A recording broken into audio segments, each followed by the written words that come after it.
मेरे परिवार के अभिन्न अंग और डायरेक्ट सेलिंग इंडस्ट्री के लिए जिसने अपने जीवन को दांव पर लगा दिया,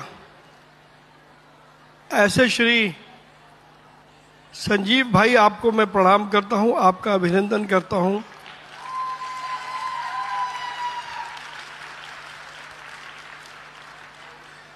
यहां पर इतनी बड़ी मात्रा में आप लोग उपस्थित हैं, इसलिए आपकी सम्मानित उपस्थिति को भी मैं अभिनंदन करता हूं। मैं आज यहां आने में इसलिए लेट हुआ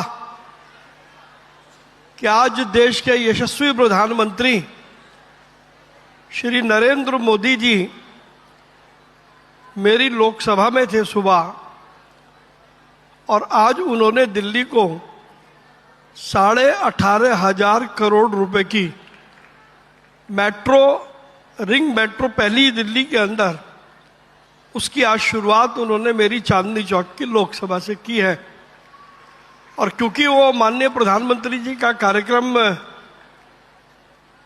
थोड़ा लंबा चला, तो इसलिए मैं यहाँ आने में मुझे विलंब हुआ। उसके लिए मैं माफी मांगता हूँ, विनम्रता से क्षमा याचना करता हूँ। अभी संजीव जी कह रहे थे कि डायरेक्ट सेलिंग के लिए मेरे दिल में क्या है, तो संजीव भाई मैं ये कह सकता हूं कि तुम्हें हम तुम्हारी कसम जानते हैं, तुम्हें हम तुम्हारी कसम जानते हैं, तुम्हें तुमसे भी ज्यादा हम जानते हैं, मगर खुद को भी तुमसे कम जानते हैं।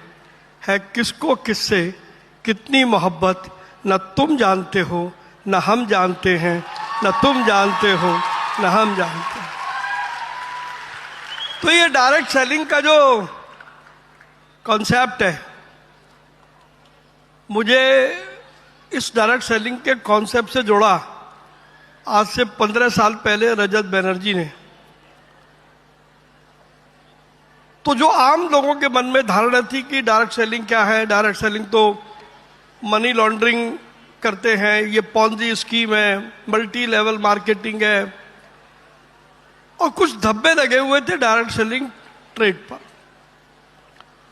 और जैसे जैसे मैं कार्यक्रमों में गया, विभिन्न कंपनियों के गया, और अभी 3 वर्ष पहले जब संजीव भाई, गौतम बाली जी और रजत भाई मेरे घर आए और हमने मिलकर के बात करी कि भाई डायरेक्ट सेलिंग से इस कलंक को हम सबको मिलकर के मिटाना है। और आज मैं ये विश्वास पूर्वक कह सकता हूं कि आप सब लोगों ने अपनी मेहनत से इस कलंक को अब हटा दिया है।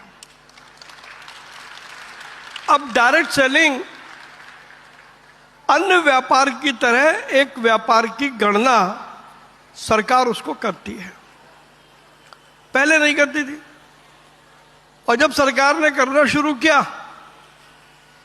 तो फिर डायरेक्ट सेलिंग के रूल्स आए, और आज कोई भी अपने आप को डायरेक्ट सेलिंग से जुड़ करके गर्व महसूस करता है। और उसमें मुझे ये कहने में कोई संकोच नहीं है कि संजीव भाई वो वाले कीटाणु हैं जो सुबह दोपहर शाम अगर चिपक जाए तो ये छोड़ते नहीं किसी को भी। ये ऐसे पक्के जोंक वाले कीटाणु हैं ये। और सबसे बड़ी बात ये, इनको ये पता है कि मैं सुबह घर से 8 बजे निकल जाता हूं, मैं मेंबर ऑफ पार्लियामेंट होने के नाते से, तो ये बिना बताए सुबह 6:30 बजे मेरे घर आ जाते। बोले जाएगा कहां, 6:30 तो अपने घर पर ही मिलेगा। और ये केवल वही कर सकता है क्योंकि इनका घर और मेरा घर लगभग 30-35 किलोमीटर की दूरी पर है। और सुबह 6:30 बजे या 7 बजे मेरे घर आना, मित्रों, ये वही कर सकता है जिसमें डेडिकेशन हो, डिवोशन हो, और जो इंडस्ट्री को किसी अगले पायदान पर लेकर के चलना चाहता हूं। तो इसलिए मुझे इनसे मोहब्बत हो गई। अब मोहब्बत एक तरफा हो तो भी गड़बड़ है, ये दो तरफा मोहब्बत है। इनको मुझसे मोहब्बत है, मुझे इनसे मोहब्बत है। तो इनके दिमाग में कहीं ना कहीं रहता है कि भाई साहब देखो डायरेक्ट से अभी इन्होंने अभी हम बात कर रहे थे, अभी इन्होंने एक नई जिद पकड़ ली है। इन्होंने कहा कि भाई साहब एक कंज्यूमर अफेयर मिनिस्ट्री क्यों हो, मिनिस्ट्री ऑफ कॉमर्स क्यों ना हो, डीपीआईटी क्यों ना हो। क्योंकि माननीय प्रधानमंत्री नरेंद्र मोदी जी के 2014 के बाद पहले डीपीआईटी नहीं था, वो डीआईपीपी था, director of industrial policy and promotion, if I am not wrong. लेकिन हमने बार बार ये कहा कि ट्रेड के लिए कोई मिनिस्ट्री होना चाहिए। तो माननीय प्रधानमंत्री जी ने कहा कि मिनिस्ट्री का गठन करना अपने आप में थोड़ा डिफिकल्ट काम है, हम एक डिपार्टमेंट क्रिएट कर देते हैं। और डीपीआईटी का क्रिएशन हुआ। आज देश में सारा ट्रेड वो डीपीआईटी देख रही है। तो मैं संजीव भाई आपकी बात से पूरी तरीके से सहमत हूं कि जब हमने डायरेक्ट सेलिंग को रिटेल ट्रेड का एक हिस्सा मान लिया, तो फिर वो कंज्यूमर अफेयर्स मिनिस्ट्री में उसका डोमेन क्यों हो। तो मैं आपसे एक वादा करता हूं, कल से पार्लियामेंट चालू है। अभी कल 2 दिन तो कोई झगड़ा वगड़ा नहीं होगा, क्योंकि 2 दिन तो हमारे स्पीकर साहब के खिलाफ वो नो कॉन्फिडेंस मोशन लाए हैं। ये वही लोग हैं जो हुड़दंग मचाते हैं, तो अब कल 2 दिन तो हुड़दंग मचाएंगे नहीं वो। लेकिन मैं आने वाले 3 से 4 दिन में मैं पीयूष गोयल जी से बात करके आपकी मीटिंग फिक्स कराता हूं।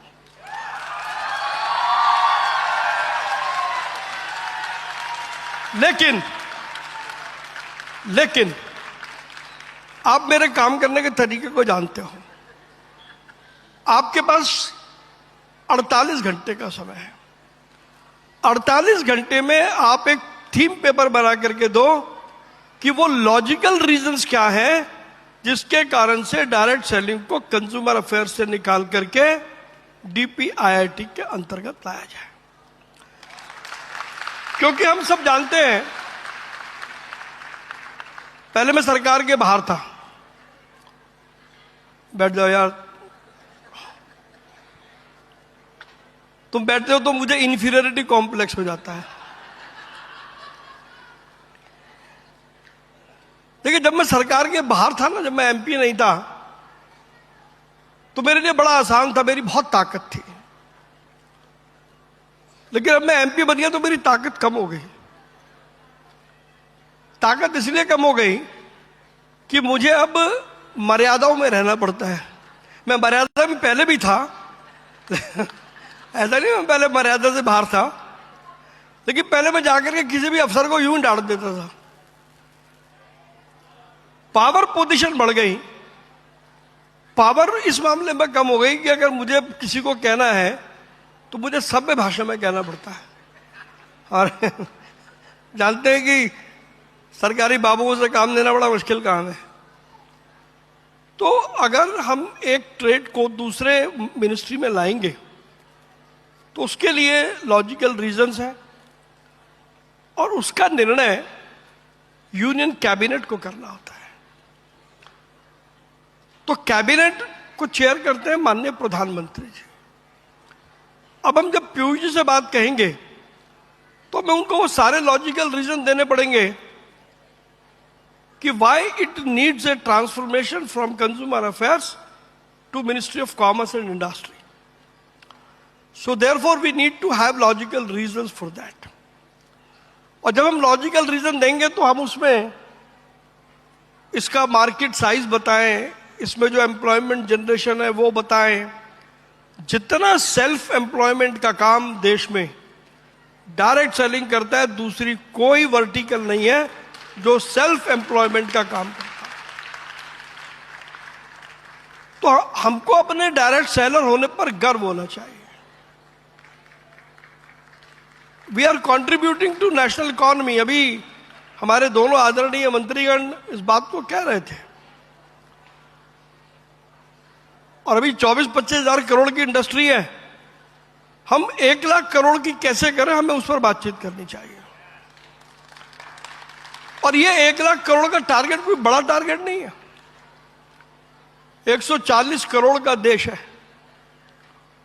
और हम 140 लाख करोड़ रुपए का रिटेल का व्यापार हर साल करते हैं।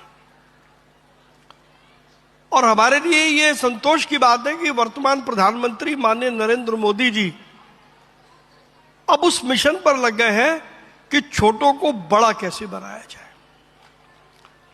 तो छोटों को बड़ा कैसे बनाना, अभी संसद के इसी सत्र में हम देश भर के व्यापारियों के लिए 32 कानूनों के 1000 धाराओं में से जेल जाने के प्रावधान को हमारी सरकार समाप्त करने जा रही है।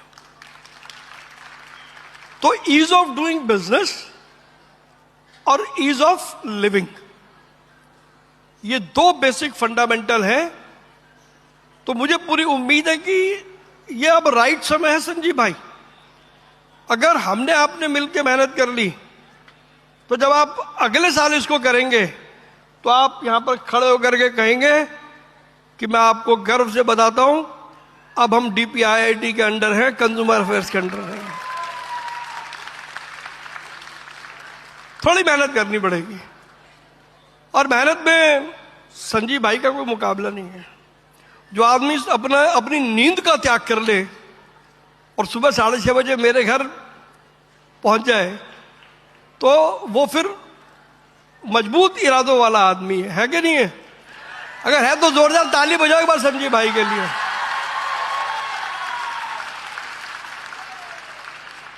तो मैं कल भी डायरेक्ट सेलिंग इंडस्ट्री के साथ था, मैं आज भी डायरेक्ट सेलिंग इंडस्ट्री के साथ हूं और मैं कल भी, मुझे महादेव की सौगंध है, मैं कल भी आपके साथ मजबूती से खड़ा हूं। मैं बार बार ये कहता हूं, मैं जीवन में कुछ ही बन जाऊं लेकिन मैं अपने अंदर के व्यापारी को कभी मरने नहीं दूंगा, ये मेरा संकल्प है। क्यों? क्योंकि देश के व्यापारियों ने मुझे मेंबर ऑफ पार्लियामेंट बनाया है। संजीव भाई मेरे चुनाव में बहुत नजदीक से लगे रहे, ये जानते हैं। और उसके बाद मेरे MP बनने से पहले और मेरे MP बनने के बाद कम से कम व्यापारी मुद्दों को लेकर के आपने मेरे में फर्क नहीं देखा होगा। सिर्फ इसलिए कि व्यापार में जितनी भी तकलीफें होती हैं, मैं स्वयं उन सारी तकलीफों से गुजरा हूं।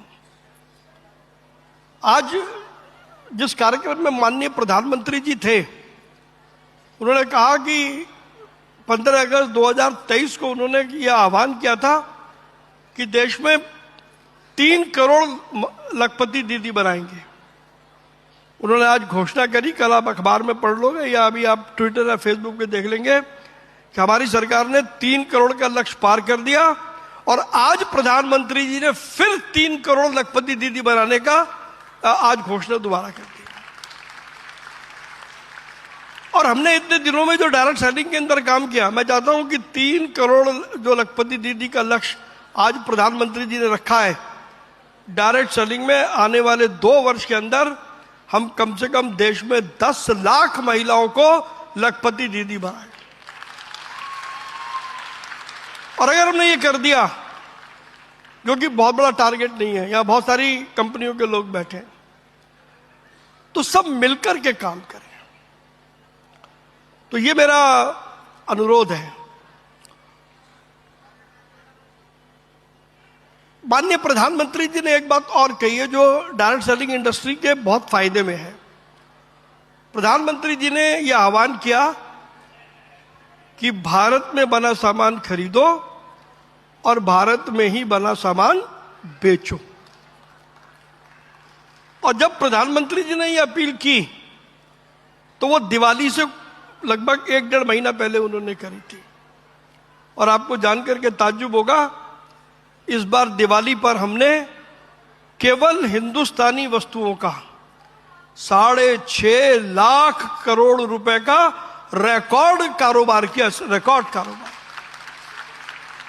और हमारी कैट की इस फिगर को वित्त मंत्री निर्मला सीतारमण जी ने संसद में भी कहा और सरकार के अन्य बहुत सारे फोरम पर कहा। तो जो पोटेंशियल है, इस पोटेंशियल को हमें एक्सप्लॉइट करना है और कुछ नहीं करना। और हमने फिर तय किया कि जब माननीय प्रधानमंत्री जी का आग्रह है तो हम 12, 13, 14, 15 अगस्त को दिल्ली के भारत मंडपम में 1 लाख स्क्वायर मीटर की वो जगह है, हम वहां पर देश का सबसे बड़ा भारतीय व्यापार महोत्सव करने जा रहे हैं। भारतीय व्यापार महोत्सव यानी इंडियन बिजनेस एक्सपो। लगभग 2 लाख बिजनेस डेलीगेट पूरे देश से आएंगे,